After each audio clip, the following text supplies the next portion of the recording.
Welcome to Info Nova. What if everything you were taught about the fall is incomplete? What if reality didn't collapse by accident? What if it was allowed?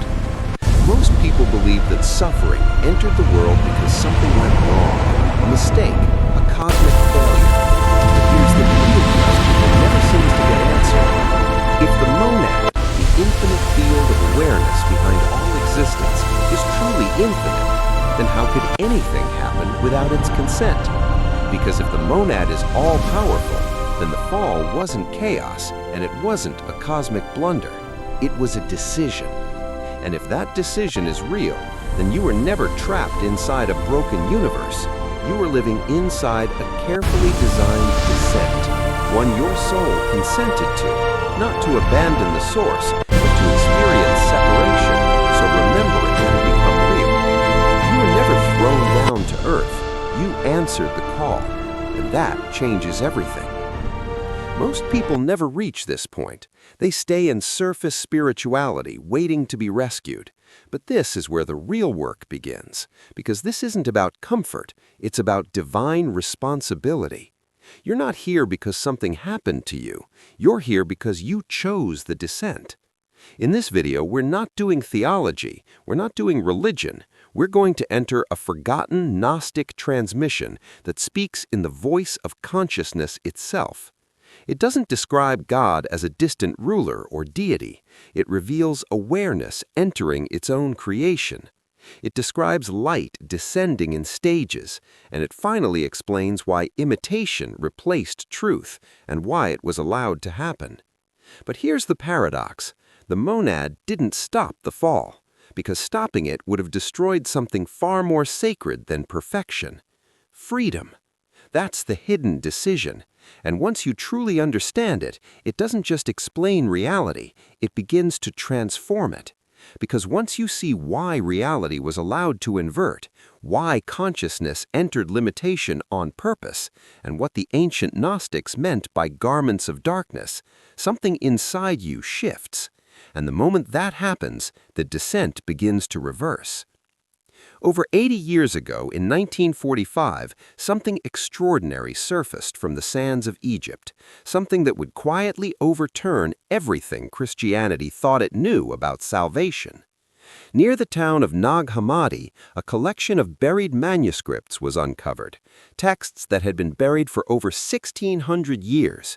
These weren't orthodox scriptures. They weren't approved by councils or edited by empires. They were untouched transmissions of direct knowing, writings preserved by mystics who believed that salvation didn't come from obedience, but from remembering. Among these texts was one of the strangest, most luminous transmissions ever recorded, the Trimorphic Protennoia. Its name means the three-formed first thought. Despite the academic title, this wasn't philosophy. It was consciousness speaking directly through itself, not through a prophet or God on a throne, but divine awareness. The text doesn't begin with creation. It begins before creation, before time, before worlds, before identity. It speaks as the primordial intelligence that existed prior to all forms, what the Gnostics called the monad, not a being among beings, but the field from which being arises. And here's where this text burns through every mainstream religious and spiritual narrative. In most traditions, humanity falls away from God, but here the divine itself descends into matter. That inversion alone changes everything. This wasn't exile, it was divine incarnation. The Gnostics believe the universe we experience is not the original divine fullness, what they call the pleroma, but a shadowy reflection of it, a mirrored architecture created by lesser forces attempting to imitate the divine source. They called the architect of this counterfeit world the Demiurge, a derivative intelligence operating without full awareness of the monad. Think of it like this, a copy that forgot the original, a reflection that mistook itself for the true source. And here is where the text turns everything on its head. When imitation reality formed, instead of withdrawing, the monad did something unimaginable. It entered its own creation, not once, but 3 times. First as voice, a disturbance in the fabric of being, then as speech, pattern, and knowing, and finally as word, embodied presence moving directly inside the system. This is what Trimorphic Protennoia reveals, not a God watching from above like we were always taught, but consciousness descending through layers of density to awaken itself from within. And here is where these revelations open a question that has never truly been answered. If the monad could intervene, why didn't it simply dissolve the Demiurge and restore perfection? Why allow time, decay, suffering, and forgetting? Because from the Gnostic perspective, perfection without freedom is not divine, it's sterile. True Gnosis, living awareness, can only emerge through experience, through limitation, through the slow remembering of what you are inside a dark world that teaches you to forget.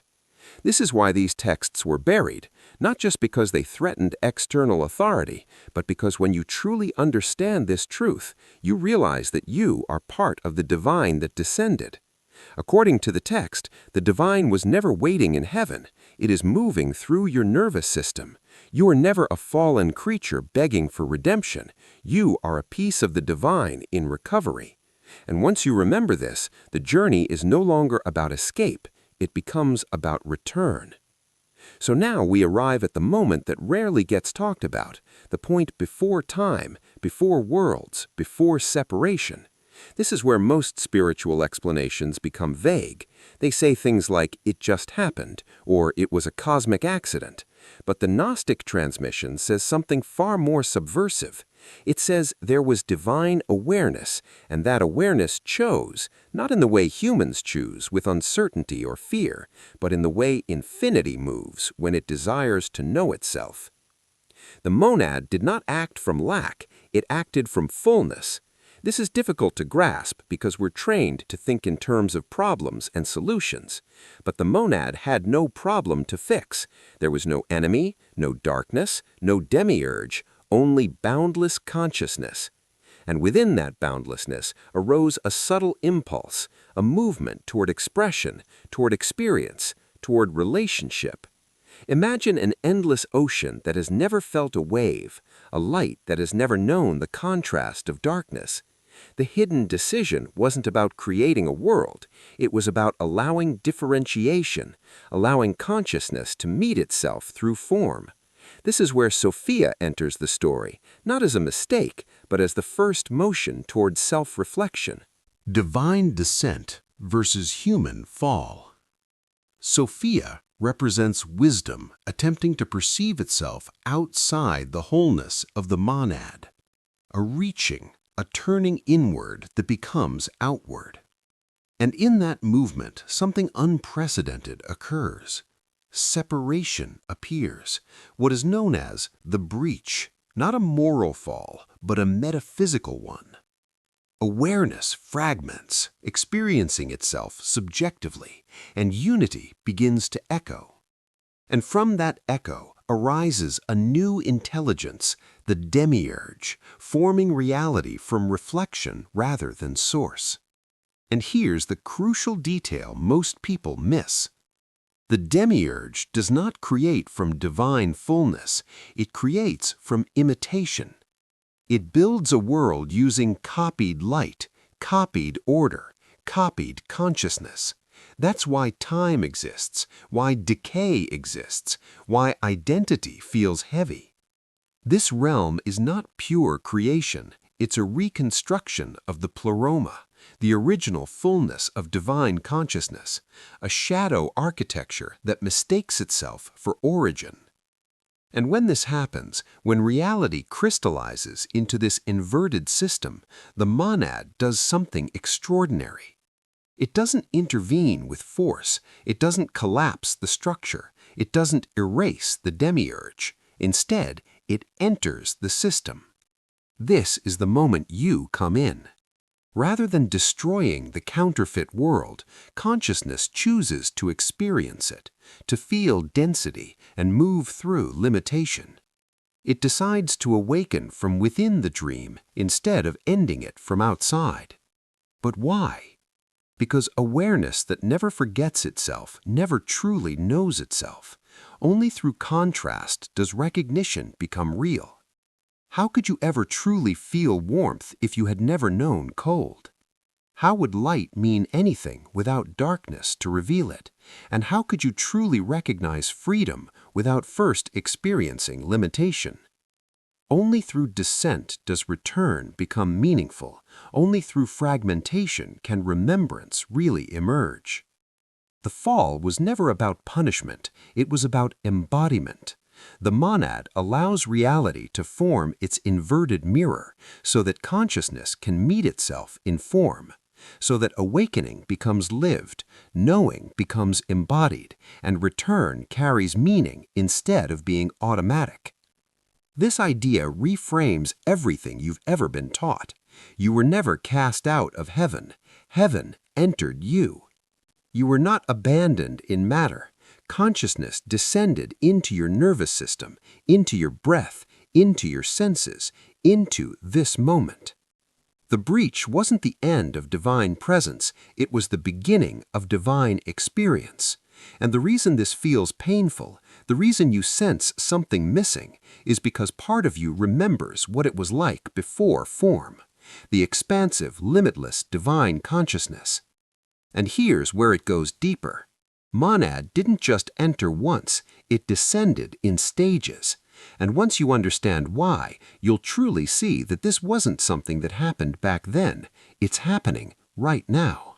This is where the story stops being abstract, because what happens next isn't mythology, it's anatomy, not of the body, but of awakening. The ancient Gnostics taught that consciousness didn't enter this world all at once. It descended in stages, 3 movements, 3 frequencies, 3 ways awareness learns how to reach itself inside form. They called this the 3 descents: voice, speech, and word. Not metaphor, but mechanism. The first descent is voice. Voice is not language, it's disturbance. It's the subtle pressure you feel when something inside you begins to question reality. That moment when the world suddenly feels unreal, when old beliefs loosen, when you sense that something is watching through your eyes. Voice is the crack in the illusion. It doesn't explain anything. It destabilizes. It interrupts the dream. You may have felt it before, in quiet moments, during loss, during awe, during exhaustion. Voice arrives as discomfort, synchronicity, or longing. It's consciousness whispering to itself, "Wake up." But voice alone isn't enough, so consciousness descends again. The second movement is speech. Speech brings pattern, meaning, and recognition. This is where symbols appear, where teachings surface, where you suddenly stumble across ideas that feel strangely familiar. Speech is when the fragments start reconnecting. It's when you hear phrases like divine spark or false identity, and something inside you clicks, not because you learned it, but because you remembered it. Speech organizes the disturbance created by voice. It gives shape to the awakening. It's why you're watching this right now. Speech draws you towards mirrors, towards texts, towards conversations that feel charged. It's consciousness building bridges back to itself. But even speech still operates at the level of understanding. So there is a third descent, the deepest one, and perhaps the most intimate: the word. The word is embodiment. This is when awareness doesn't just speak to you, it moves through you. It enters your sensations, your emotions, your nervous system. The word is not a message, it's presence. This is where awakening stops being conceptual and starts being lived. The word is why certain moments hit you in the chest, why silence sometimes feels louder than sound, why you feel something behind your thoughts. This is consciousness occupying form from the inside, not as control, but as companionship. And this is the genius of the monad's hidden decision. Instead of correcting reality from above, it chose to awaken reality from within. Voice wakes you, speech teaches you, word becomes you. This is the rescue. not angels descending from the sky or external saviors, but the internal intervention. And now we arrive at something even more profound, because once consciousness enters the system this way, the Demiurge loses absolute control. The imitation world can no longer fully contain awareness. Time becomes permeable, identity becomes optional, and the false architecture begins to dissolve. This is why the ancient texts speak about garments. They say humanity wears garments of darkness, not physical clothes, psychological ones. Beliefs, roles, traumas, stories, the very self-image you carry like the clothes on your back. These garments were woven by the inverted system. They keep you identified with the surface layer of reality. But when the word activates inside you, those garments start to loosen. You don't become someone new. You become less of what you were pretending to be. This is why awakening often feels disorienting. You're not gaining light, you're shedding density and remembering what existed before the mask. And here's the final paradox. The Demiurge didn't fail, it simply served a purpose. It created the contrast necessary for consciousness to experience itself. Without limitation, there is no return. Without forgetting, there is no remembering. Without the fall, there is no living gnosis. Which brings us back to the original question.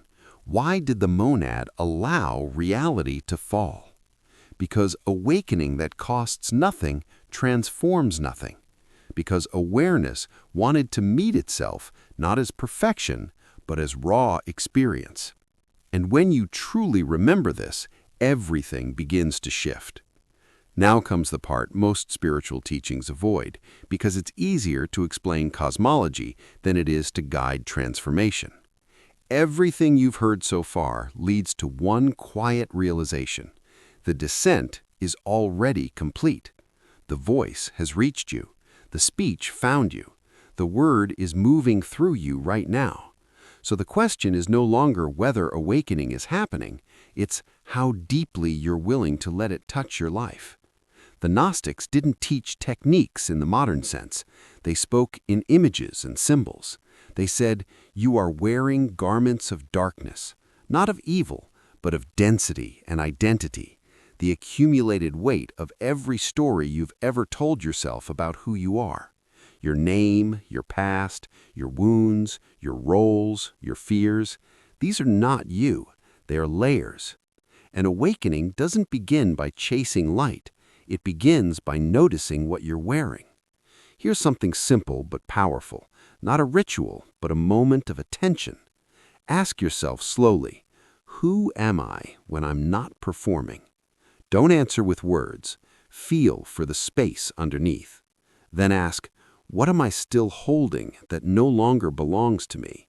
A belief, an identity. Let it surface without judgment. This is how garments loosen, not through force, but through recognition.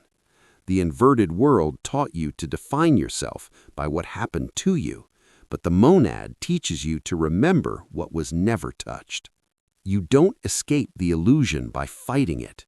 You dissolve it by withdrawing identification. Another way to practice this during your day, when something triggers you, anger, fear, pause, and instead of reacting, ask inwardly, who is aware of this feeling? That single question creates space, and in that space, the word speaks. The energy you would have given the Demiurge by reacting is retained. This is how you shift. This is living gnosis, awareness recognizing itself in ordinary moments, in micro-remembrances, moments when you choose consciousness over conditioning. You will notice something else as you do this. Reality starts to feel less solid. Old patterns weaken, synchronicities increase, and you learn to respond instead of react. This is the architecture of return activating inside you. The Demiurge's world runs on unconsciousness, but the monad's runs on awareness. Every time you observe instead of identify, every time you release instead of cling, every time you choose presence over story, another garment falls away. You don't become spiritual, you become real. You don't ascend somewhere else, you descend back into yourself.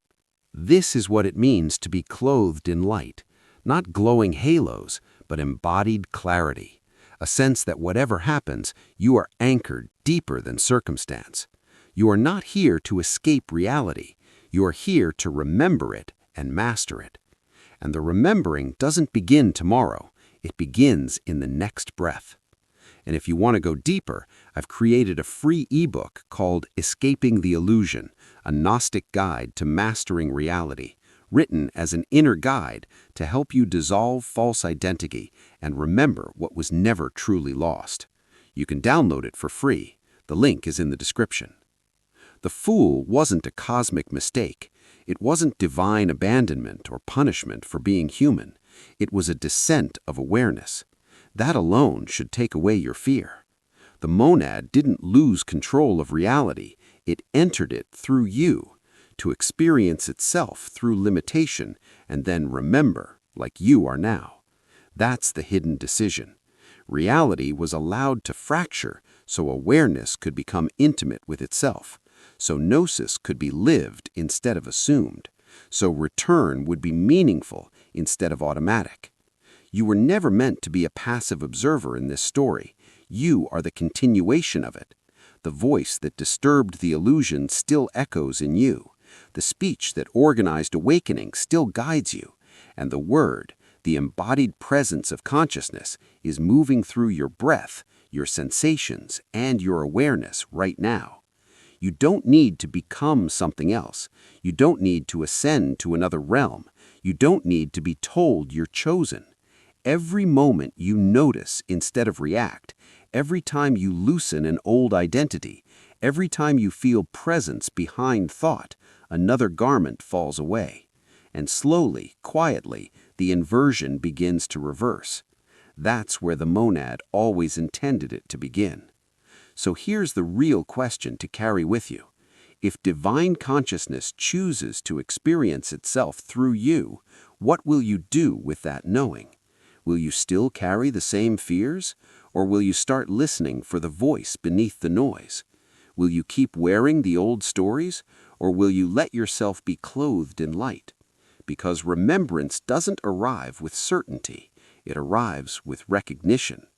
And if something in this teaching activates within you, don't forget to like this video and subscribe to the Gnostic Eye so you never miss our weekly uploads.